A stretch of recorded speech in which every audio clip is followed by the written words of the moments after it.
Guys, gals, and small forest dwelling creatures, it's Dadbot Actual back once again with the Ronin training. You know what time it is.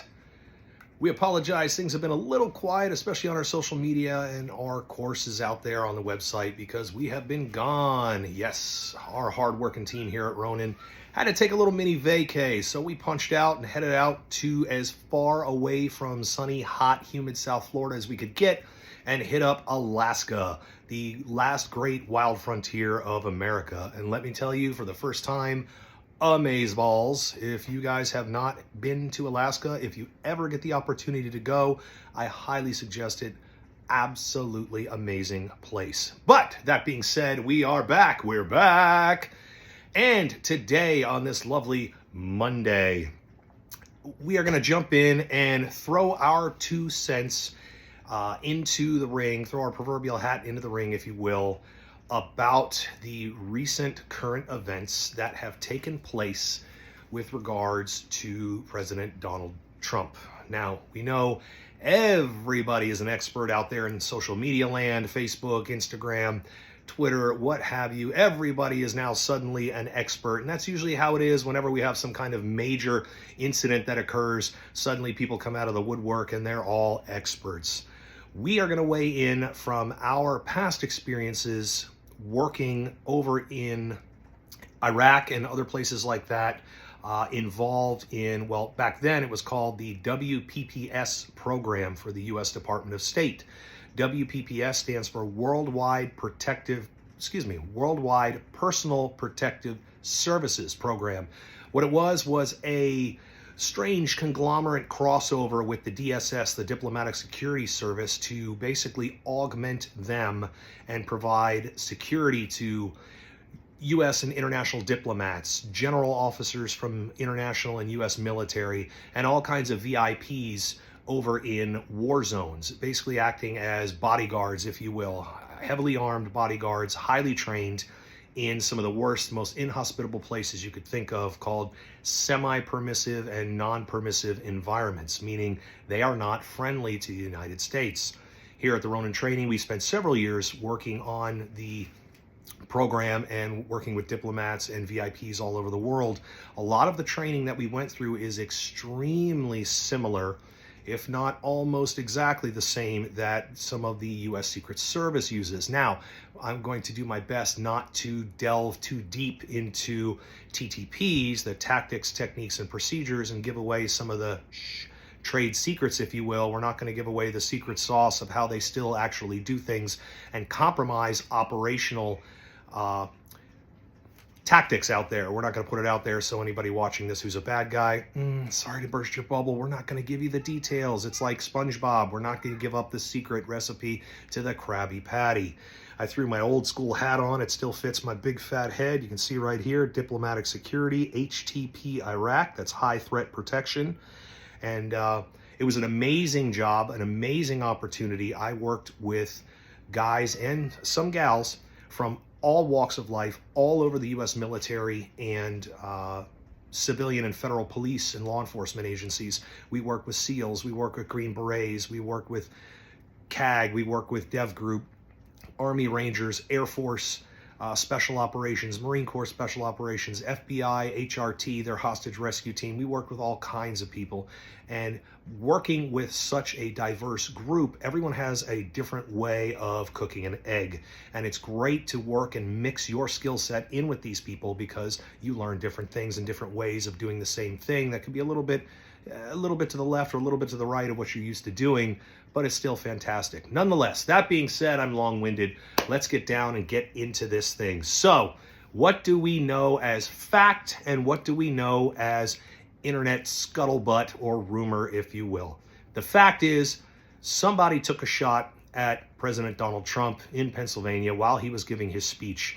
Multiple shots were fired. It's difficult to tell if it was bad guy rounds going out or if it was U.S. Secret Service counter sniper rounds going in. What we do know is that the president was struck at least one time in the ear. Lucky for him, he must have done his thing where he says it's going to be huge and tilted his head, because if he hadn't, we're talking about an inch difference probably an eye shot or something like that, and he would not be here to talk with us today. So that being said, we are super, super glad that the president was able to survive this assassination attempt. We hope he heals fast. Furthermore, and just as important, if not more important, we send our condolences and our well wishes to the families of those that were unfortunately killed in this incident. It was a terrible thing that happened. What we know supposedly is there was a lone assassin who was armed with some sort of rifle. I've heard some sort of AR-15 variant possibly. Again, I'm not going to speak on what I don't know as positive. A lot of scuttlebutt and talk out there. So all we know is there was supposedly a single individual armed with a rifle who somehow made his way onto a neighboring building at the rally and was able to fire shots at the president before he was neutralized by a Secret Service counter sniper. Now, there's a lot of stuff we're going to try to cover here real quick. I'll try to condense it down as best I can. It's going to be like drinking from a fire hose. But there are a few things that come into play when you are talking about personal protection, specifically diplomatic type security, security for a VIP who is very, very public, who's going to be in a public place, who's either liked or hated, and you need to be able to control all aspects of that environment in that public venue. To start things off, the way it works is there's usually what's called an advance team. An advance team is exactly what it sounds like. It is a team of highly trained individuals. Your advance team is usually comprised of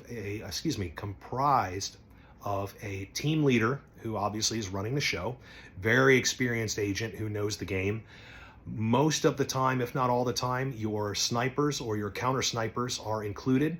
You've got your EOD, your explosive ordnance disposal team, who are your bomb squad guys, and they always have a dog with them. And then you've also got your standard K9 that has their dog with them as well to go through and do patrols.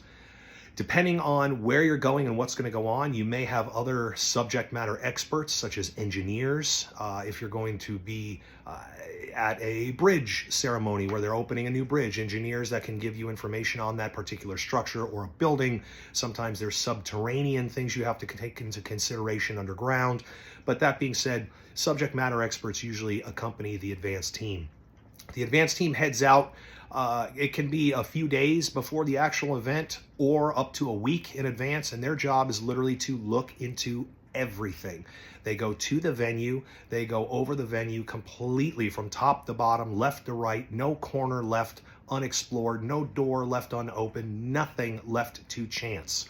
From the venue, they then expand out to the area around the venue, every other building, park, tree, bench, newspaper stand, hot dog cart, manhole cover, fire plug, you name it, they are involved with checking that out. A lot of the things they can do is work with city officials. They'll go through, let's say your principal, the person that is the high value VIP, is going to do a motorcade type. They will go through and actually physically weld shut manhole covers. They will remove fire plugs and weld the exposed pipe shut, working with the fire department. I have seen it where a motorcade goes through a neighborhood and they will go through and have neighbors remove their mailboxes from the route of the motorcade. Anything that they can do, they try to reverse engineer the program, if you will. They are thinking from the aspect of a bad guy. If I'm a bad guy and I want to get to this VIP, what would I do? Would I use an explosive device? Would I be a sniper? Would I infiltrate the crowd with a handgun? What would I do to try to get in there and disrupt the operation to get to that VIP? One of the most recently added subject matter experts, and again, I'm not going to delve into detail on this, is an electronics expert, and they are in charge of very sensitive electronic equipment to work with the security personnel for radios and any type of aerial threat that might be involved. Of course, the security advance team works with the local airport. If there's any air traffic flying over the venue, they work with the airport to divert that air traffic to a different route so it no longer crisscrosses that venue. A lot goes into the advance team. The advance team, again, are usually some of your most professional agents who have been in the game for a very long time because they know what to look for, they know what to do, and they are masters at liaising with local, federal, and state law enforcement and subject matter experts, as we said. Once the advance is done, all of that information is brought back in to the program, if you will, and it is disseminated by the different departments that are in charge of the different aspects of security, and they'll go through all that information and they will develop what's called a threat matrix. And the threat matrix is basically, let's keep it simple and say, a model of what type of threats they may be facing at that particular place. For example, if your VIP is speaking at a hotel in Las Vegas, you don't really have to worry about a threat coming from the water.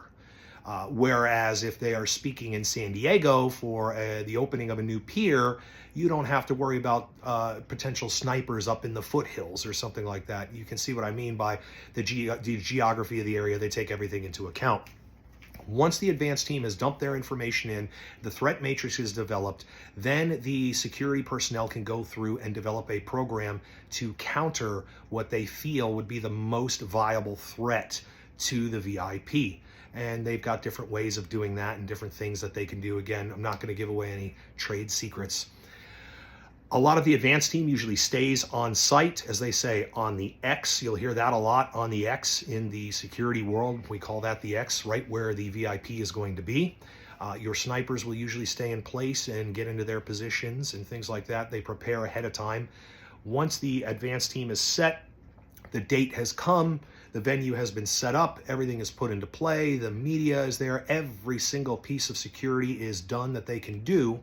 That VIP will arrive, whether it's by motorcade, whether it's by air, whether it's by seagoing vessel. They'll arrive at the location and they will have their PSD team with them. That is the personal security detail. That is the team of agents that is literally glued to that VIP, like you see in the movies. The VIP walking along, talking on their phone, and the 6 people around them in the black suits with the sunglasses and the earpiece talking into their wrists, you know, the cliche thing. But they will have their PSD team with them. And the PSD team, of course, has been briefed in detail on the venue. Sometimes they've gone and already toured the venue. So VIP arrives and it is showtime. It's time for them to go on and do their thing. Once they go on and do their thing, the PSD team will set up in their specific formation around the VIP and allow that VIP to have as much freedom of movement as they safely and strategically can. Obviously, they don't want to be hovering on top of someone who's up there on stage speaking and doing their thing. That's why you always see them off camera. They're very professional in their way to be able to do that. Think of the venue in a sense of rings. There are rings of security around the venue. The closest being the actual venue itself. Again, I said we've got like our PSD teams that are made up of either, in this case, Secret Service or security personnel. You've got federal and local and state law enforcement that step in and help as well.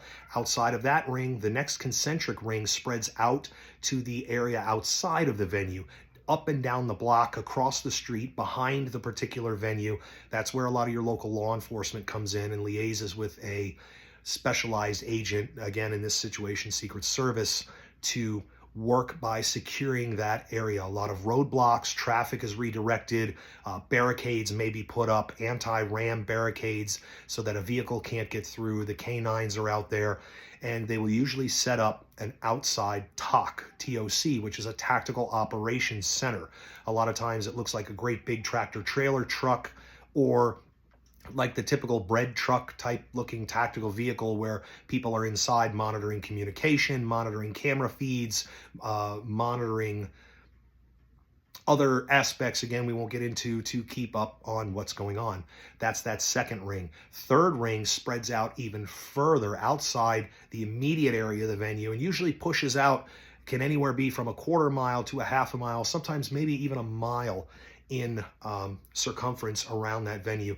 And that is where your snipers and your designated marksmen are going to come in on various rooftops and different areas to help cover their sectors, their assigned sectors, for any type of threat they may see further out from the venue that may be attempting to try to approach. In this situation, it seems an individual was able to penetrate that security ring, if you will, and get into and up close to the venue. Now, that being said, without putting our tinfoil hat on and going into any, conspiracy theory type things, I can tell you from personal experience, it is almost, if not impossible, for someone to penetrate that level of security the way this individual did. Now, keep in mind, this individual, what we know, is not some sort of rogue sleeper agent. They're not a former KGB assassin or someone with 20 years, the famous like Carlos the Jackal, if you know who that is, who has a career around the world of being a deadly assassin. This was a goofball that was online that read in and bought into the hate rhetoric out there that's going on and took it upon himself to do something he felt about what he felt was a threat to democracy, if you will, and try to assassinate President Trump. How this individual was able to penetrate the rings of security through what should be Secret Service, federal, local, and state law enforcement, dressed in civilian clothing with long hair, while carrying a rifle. Now, a rifle, again, if it's an AR-15, legal size is 16 inches, all the way up to 20 inches. If it was something larger, it could be even larger. So we're talking a large, long, cylindrical object that's very easy to identify as a weapon. Along with that, supposedly the individual was also carrying an aluminum type ladder, the kind of ladder you would purchase at, say, Home Depot, one of the ones that is a single ladder, but it can extend up longer to get up on your roof to hang Christmas lights. So this individual was toting a rifle and a ladder through a secured area. He was able to gain access to a gate and fence that was around that other building, set his ladder onto the building, climb up said building in dark colored clothing on a bright white or light colored surface up top, and get into a prone shooting position without being spotted, supposedly, without anyone seeing him. Now, I have seen some cell phone video come out of some locals who apparently were not inside the venue, but chose to sit outside and park their trucks and enjoy a frosty adult beverage, who saw this individual on the rooftop, got cell phone video of him, and were able to alert the authorities. We're not going to go into any detail that's supposedly out there. We know what may have occurred with the authorities involved and whatnot. There's a lot of chatter out there, but some way, somehow, the individual was spotted and authorities were alerted. Nothing was done. We don't know why yet. If you watch the video, there's the famous video of two Secret Service counter snipers from the CAT team. CAT is Counter Assault Team, on a rooftop utilizing their rifles. My quick view of the rifles, they look to be Accuracy International, most likely 300 Winchester Magnum sniper rifles with Schmidt and Bender scopes on them and sound suppressors. Incredible, one of the best platforms for long-range shooting on the planet, chambered in 300 Winchester Magnum. That is an extremely potent round. It's able to reach out well past 2,000 meters, and the ballistic coefficient of that round, meaning how efficiently it travels through the air, is very, very high. So it travels through the air very, very well, and it hits with the hydrostatic force of a Mack truck. It is a ridiculously potent weapon system. So the counter snipers were very, very, very well armed and prepared to engage any threat. The individual got off several rounds fired at President Trump. Again, we know he was at least struck in the ear. I know there was some rumor and some photographs of a potential hole in his suit jacket. I don't know. Again, it's unconfirmed. Secret Service was able to return fire, and the individual was struck and coincidentally killed.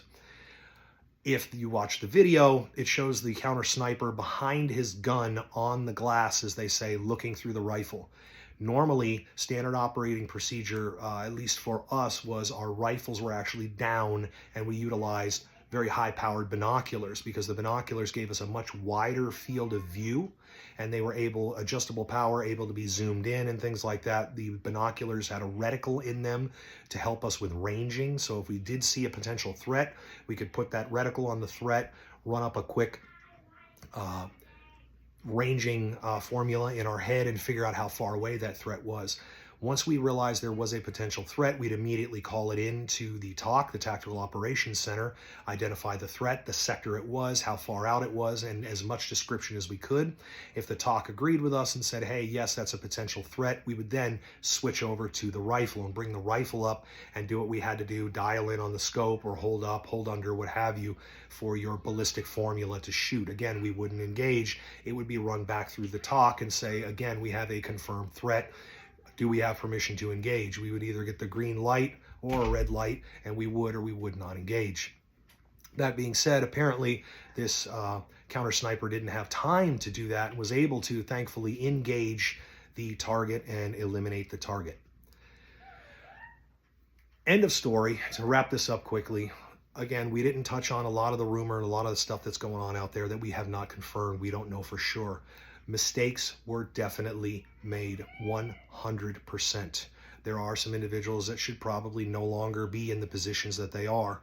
Thank goodness the president was not killed. Again, we are extremely sorry for the families of those who were killed in the process of this. We're thankful for the Secret Service that did respond and were able to neutralize the threat, and everyone involved that did what they could to keep the president safe. Mistakes were made. As always, this will be dissected down to the minute detail, and more information will come out. We'll jump back on and give our thoughts and things like that once more information's out there. But again, it's still very early. That's what we know. Mistakes were made. Things happened that shouldn't have happened. And as we get more information, we'll jump back on here and we'll talk about it. So let us know what you guys think. Leave a comment. Send us a video. Hit us up, let us know, give us your 2 cents. We know there's a lot going on out there and everybody has their passionate opinions about what went on. We want to know where your head is and where your thoughts are. And as always, check us out on social media, Facebook, Instagram, and our website at www.theronintraining.com.